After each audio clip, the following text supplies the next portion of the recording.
Hi, welcome back to another episode of Coldstream Rod Shop. I'm Derek Fraser. In this week's video, we're working on a 32 Ford 5-window coupe. For those of you new to the channel, what we've started with is a 32 Ford 5-window coupe that was not attached to sub rails. We have sub rails attached to the frame right now. New ones that we got from United Pacific. We've welded some floor pieces in and whatnot, and we've started the process of aligning this body to the frame and the sub rails. First of which was to get the firewall on, get that aligned, attach the cowl to the firewall. The second step on last week's video, we were working on putting the A-pillars in place and getting the doors aligned so that they line up with the bottom of the subframe. And then this week, what we're going to be doing is working on the B-pillars. Now, the goal this week is to weld the B-pillars in place. Now, one of the problems is, like I mentioned last week, is we don't have a B-pillar over there on the driver's side. We do have one here on the passenger side. It's very close that it could potentially be welded in right now. But since I don't have one for the driver's side, we have to work with this original one. Now, fortunately, we were able to find some 32 Ford 5-window coupe B-pillars. This one is in not very good shape, unfortunately, but it is good. It's something to start with anyways. This half of it is relatively solid. Still needs to be sandblasted, a little bit pitted, but still strong. But this side here, we've got a lot of pitting. So I think what I'm going to do is probably make it the repairs to this in several steps. I'm going to have to be careful not to weld too much at one time because I don't want to change the shape of this. I don't think I could make it all in one piece. I think it's going to be one piece for the top, more than likely another piece here, and then another piece along the bottom. But I'm going to show you what I do as I go. We do have some reproduction bottoms sitting right there next to the windshield frame. The gentleman owns it. He bought those two bottom feet and the two supports from United Pacific. He was not able to get a reproduction B-pillar. So like I said, we're going to work our way through the repairs to this. Where anything is bad, fix it up, attach the feet, and stick it in Ellie's coupe. So today I started working on the B-pillars, kind of bouncing back and forth between both sides, kind of trying to assess what to patch, what to replace. What I started out with here, I'm just going to try and show you. I'll zoom in there. What I did, I used a little recip saw, or vibrator saw, whatever you call it, oscillating saw, that's what it is, to cut the piece of wood out over there so that I can expose what's behind and kind of assess its integrity.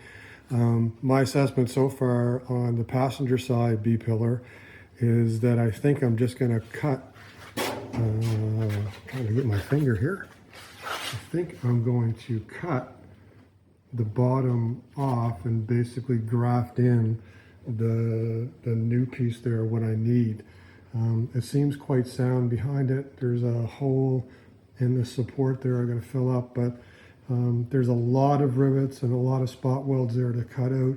My fear is if I start hacking something out that's good, I might wind up messing with the integrity of the rest of the B-pillar.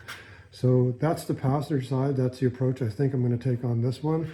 And then on the driver's side, like we were talking about at the beginning of the video, it's pretty crusty. Going to take a lot of repairs along the side here. So what I started out doing was digging out the old bottom here where the support piece goes in place. I cut out all the old rusty metal and the rivets and that. I've kind of got this piece placed in to see that everything is good. It also allowed me to understand how that foot was welded into the passenger side and decide what the course of action we're going to take on that one. So right now, I think what I'm going to do is I'm going to start making this first piece here out of 18 gauge metal. We'll try and get that welded in, and then I'm going to work my way up until I make this sound. And in between, what I'll do is I will start, I'll also work on grafting in the feet on the bottom of the passenger side B-pillar. So I got a little bit ahead of myself here to show you what's going on, simply because I let my phone go dead and I had to charge it up, and I apologize for that, but I'm going to try and catch up to tell you what I've done so far. I've started making this piece here. I started out with a piece of cardboard and got this shape, and then what I did, I measured this step, and that step, laid it out on a flat piece of metal. So here is the first piece. It's got excess on it, so right there. So that is basically the shape that I want to get. This ultimately is going to, after it's all bent and everything and cut, is going to work into here.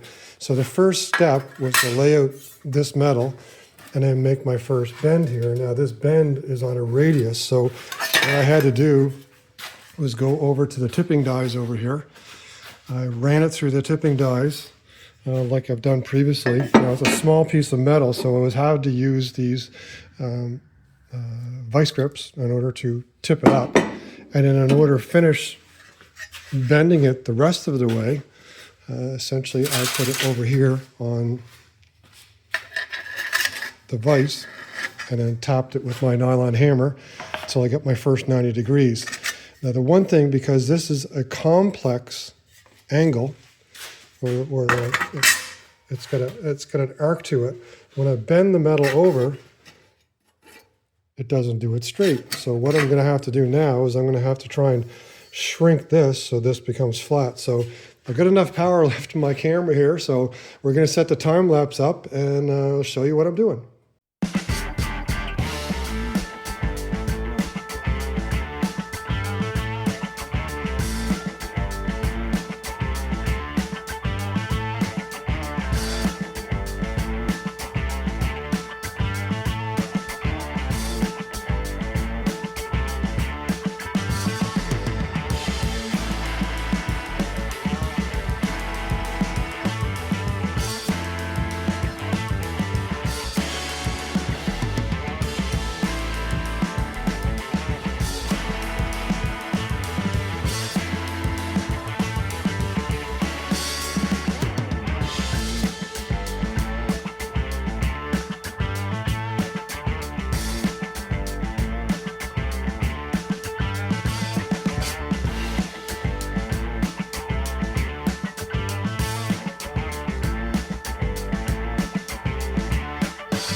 So that's the patch piece. I tried my best to use the time lapse to show you how I tipped up the second flange. I got it most of the way, and then ultimately had to go over to the vise and use the hammer to tip it the rest of the way.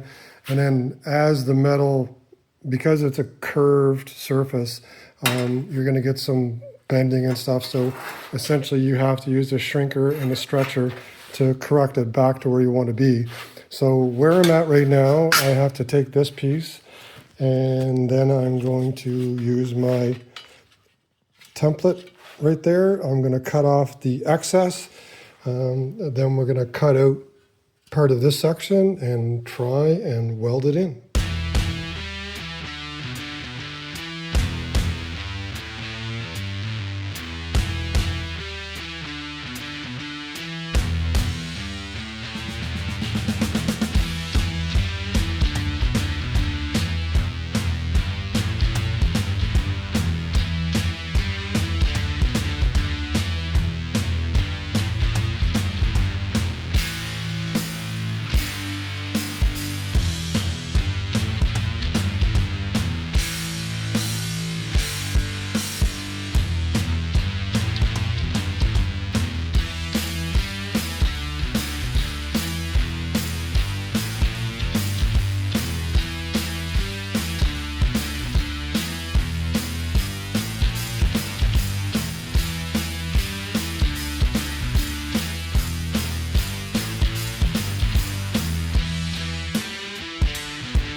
So still working away on the driver's side B-pillar here.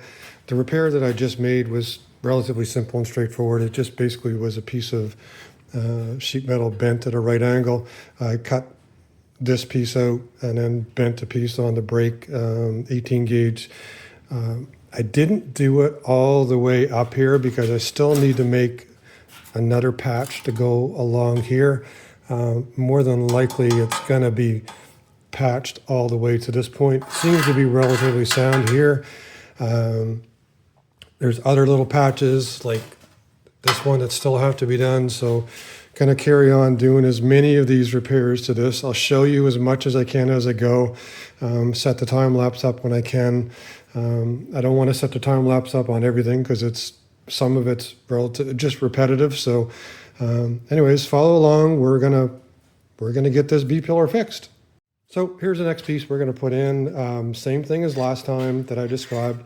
I just took a piece of 18 gauge. It was about 1.25 inches wide. Did a 5/8 bend onto it on the brake. And then because I needed to make this little S turn here, I put it on the stretcher. So at this point here, we stretch the metal to get it to curve this way. And then I put it on the shrinker here to bring it back again. So that way we can get the little bend into it. So what I'll do right now, I'll trim this piece up. I'll cut the hole, and then we're going to tack this one in place. And then we'll next work our way down here. Like I said, I'm kind of doing it in steps. I guess ideally you could conceivably make a whole single piece, but the integrity of this B-pillar is not that great, so I kind of want to do a patch, make sure it's still straight, and then kind of work your way through kind of thing because I was afraid that if I cut too much out at once, I would lose some of the integrity and the shape of it all. So this way we'll incrementally make the patches all the way along. You tell me what you think and how you do it, but this has been working for me, and I think that this is the best approach for this particular case. Well, I'm working away trying to patch up the different pieces along this B-pillar. I didn't want to cover all of them because it's going to get kind of boring, somewhat repetitive. The one thing I did find though, and since I'm welding so much on this on basically the full length of this piece, it has a tendency of shrinking in. So what I started doing was I've only got 2 clamps on right now, but I had 4 of these big C-clamps, and basically clamped it to the steel table while I was doing the welding, and then waited until it completely cooled.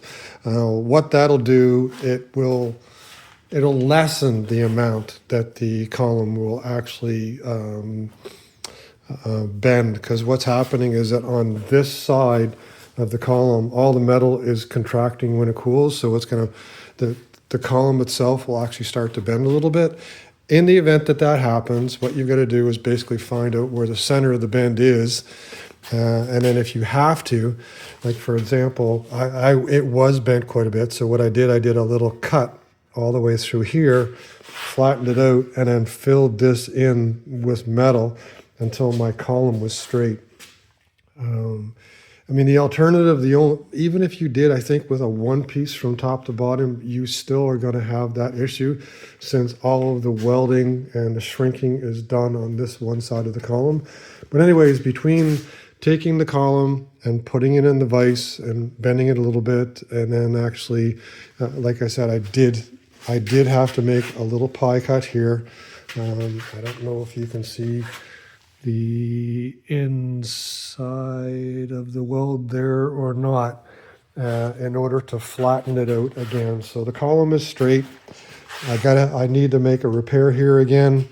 I've got to weld a tab on the bottom, and then there's another piece on the top here. So quite a bit of work to restore this one piece. Like, if we could have got one from United Pacific, a brand new one, a replacement, which they did sell, it's just currently not available, we probably would have done that. But in the absence of it, you've got to make do with what you got. So right now, I've gotten most of the patches done on the B-pillar. I've welded the new foot in that came from United Pacific in the bottom of it. and I bolted the B-pillar to the subframe and to the floor. It's not welded in place right now, but what I'm doing, I'm just positioning it right now because this car was chopped. So as you can see up top there, I'm going to need to chop the B-pillar, the amount that you see extended to how high it is up there. I don't know exactly how much was chopped, but I basically have to chop this in order to fit the top of the door because that top flange meets the bottom of the wood as does the flange there. So I'm going to measure that. We're going to cut a section out of this and shorten it so that it fits. So there's the B-pillar in. I didn't show myself cutting it and sectioning it out, but you can see the parting line right about there. What it turned out was the roof was chopped 1 5/8 inches. Now it appears like the roof might have been chopped and unchopped. Here's the section that I cut out of it right there. That B-pillar is not welded in place yet. I was ready to do it, but then I realized I have to make up a wooden insert to go on the inside of it. And I thought maybe that the best thing to do is actually take that into the shop and fit the piece in the shop before I welded it in place. And unfortunately, I cannot do that in this episode, really running short of time here. Now, on the opposite side here, I'll swing around. On the passenger side, the B-pillar, I did manage to weld it in place. It's not completely cleaned up, but we've got it welded in place right there. I cut a section off of the foot and then welded it in place, kind of like what I said. And then as far as the support went, I decided to cut out the original one completely and then tack this one in. Now, one of the things is that when I'm working on the B-pillars, that's more or less welded 50%, I guess. What I'm going to do is when I go to work on the quarter panels, because I've been asked to replace the quarter panels. So when I take that quarter panel out and make a new one, I'll then have access to the outside of the B-pillar where it connects to the subframe. So there's another piece of sheet metal that goes down over that. And then at that point in time, if I'm still happy with the door fits, then I'll actually completely weld that in place. Same thing on the front here, the A-pillars, they're looking good. 99% sure they're in the right place, but also, I'll be replacing that patch on the bottom of there, which will give me access to the outside of where the B-pillar comes down to the subframe. So anyways, we're still making really good progress here. Spent quite a lot of time fixing the B-pillar for the driver's side. Happy with it right now. Hopefully next episode, I will be able to get that piece of wood made, and then we'll finish welding in the B-pillar on the driver's side. Right now, we're gonna jump next door. I got a couple things to do on Brenda's Roadster, and I'll show you what's going on there. So we still have Brenda's Roadster here, just doing the finishing touches off onto it before it goes back to the owner. One of the things he gave us was some forward rims and tires to replace the rollers, the different stuff that we've had on it. So he picked up a set of 4 forward steel rims. Was quite difficult to find them, believe it or not. One time these things were in the junkyard and very plentiful. So the back ones and the tires went on just great. Everything's fine. He has a set of hubcaps and trim rings for them, but for now we're just putting the steel rims on. But then in the front, we came across a problem. As you can see here right now, I've got the whole front end torn apart. The problem is, and then maybe you can guess if you've done this before, I have forward steel rims. The register on a forward steel rim is actually smaller. So this hole here is smaller than what it is in a Dodge. However, when we buy the Speedway rotors like you see over there on the floor, the register on the hub here is actually quite large. It's set up for, I think, Dodge rims. So the alternative to trying to fit a Ford rim onto these rotors is one of two things. Turn this down on the lathe or open the holes up on the rims so that they'll fit on the rotors. Well, what I was asked to do was to take these rotors off. As you can see right now, they're sitting upside down in the rims. So I took the rotors off of Brenda's Roadster and disassembled stuff, and we took the rotors to a machine shop and we basically turned that center register or hub down, I think, to 2.75 inches, I believe, is what we brought it down to. I think I wrote it down over here. No, yeah, it was 2.750 is what we, 2.750 is what we turned them down to. So right now the hubs, I've turned the rims upside down. The hubs fit into the rims, no problem. What I'll do now is I'm going to put the brakes and everything back together again, get the wheels onto it, and hopefully we're going to fire this thing up if all goes well.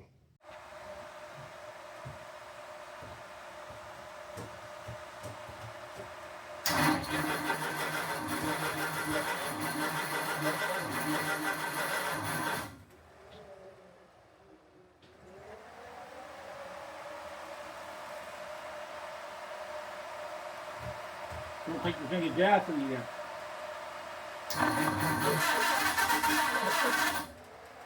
Give it a couple pumps.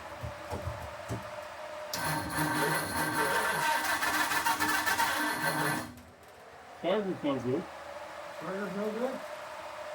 Right. Well, it's low voltage too. I only get the right on the volts. It sounds like it almost hot.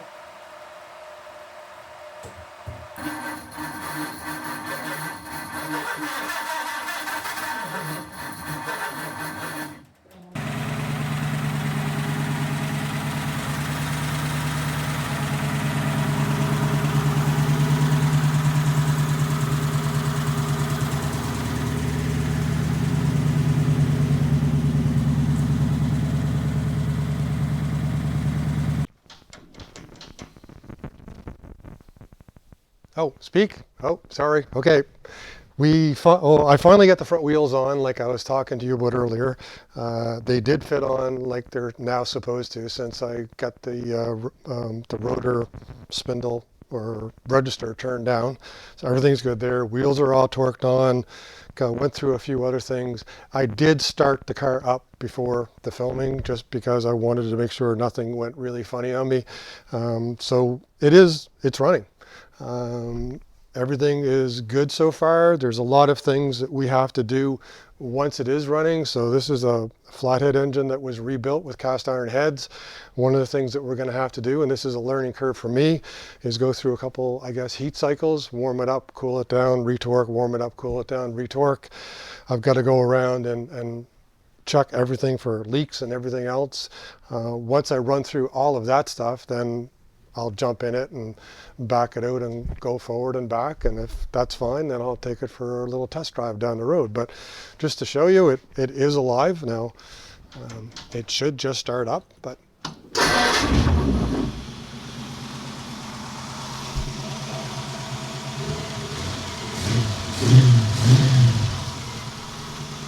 So there it is. You probably can't hear me, so I'll come over here. Anyways, it's running good. I really didn't have to do a whole lot to it. Initially, I put the distributor in, I guessed at about 10 degrees advance. I really don't want to touch it. As far as the carburetor goes, carburetor was set up already with 1.5 turns on the auto screws. Again, everything went really well on startup. The only thing was trying to get some gas into the carburetor to start it up. Once it had gas in the carburetor, it started up just fine.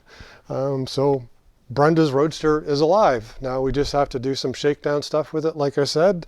Once that's all done, it's out of here. And that would be the end of the project, but it's probably not going to be for another week or two. So as we go through the shakedown process and everything else, we'll talk to you about that, what we found, the problems that arose and everything else. But anyways, that's it for this week at Coldstream Rod Shop. Not that exciting making B-pillars and fixing them, but it actually pushes Brian's or Ellie's Coupe forward kind of thing. We have to do a little bit more work on the B-pillar, as I said, and then we'll start working on some sheet metal stuff in the future. But Anyway, that's it for this week at Coldstream Rod Shop. Please like, share, tag, and subscribe. Send me your comments and come on back next week to see what we're doing. Everybody take care and see you next time.